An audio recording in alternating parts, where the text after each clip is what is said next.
శ్రీమాత్రే నమః. నమస్కారం. ఆగస్టు నెల 2025 ఆగస్టు నెల వచ్చిందంటే మనకందరికీ కూడాను ఉభయ తెలుగు రాష్ట్రాలే కాకుండా దేశ విదేశాల్లో ఆసేతు హిమాచలం పండగ వాతావరణం చెప్పచ్చు. ఏంటి, శ్రావణ మాసం వచ్చేస్తుంది, భాద్రపద మాసం వచ్చేస్తుంది, ఆశ్వేజ మాసం వచ్చేస్తుంది, కార్తీక మాసం వచ్చేస్తుంది, మార్గశిర మాసం వస్తుందని ఒక ఆషాఢంలో తొలి ఏకాదశి గురు పౌర్ణమి నుండి మొదలు పెడితే ఇంకా పండగలు శివరాత్రి వరకు. మరి ఈ ఆగస్టు నెలలో 2025 ఏమేమి పండుగలు ఉన్నాయి అనేది పండుగల గురించి మనం తెలుసుకుంటాం.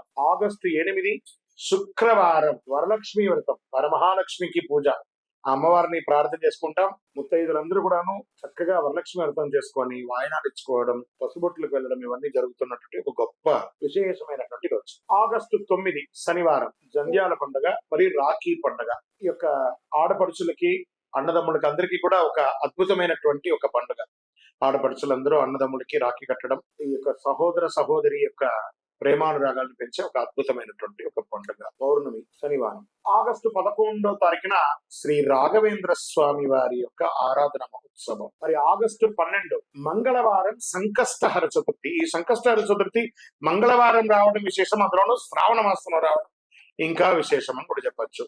ఆగస్టు 15 మన యొక్క భారతదేశానికి స్వతంత్రం వచ్చినటువంటి స్వతంత్ర దినోత్సవం. ఆగస్టు 16 మళ్ళీ శనివారం వచ్చింది, శ్రీ కృష్ణ జన్మాష్టమి. ఇంకా ఆగస్టు 24 భాద్రపద మాసం ప్రారంభమవుతుంది.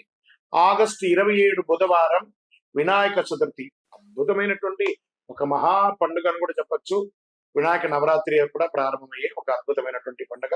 ఈ పండుగ దినాల్లో అందరూ కూడాను భక్తులందరూ మన యొక్క నెక్స్ట్ జనరేషన్ కి ఈ పండుగలు అంటే ఏంటి, దీన్ని ఎలా జరుపుకోవాలి అని ఆ పిల్లలకి అందరికీ కూడా నేర్పియండి, వాళ్ళ చేత ఎక్కువ చేయించండి.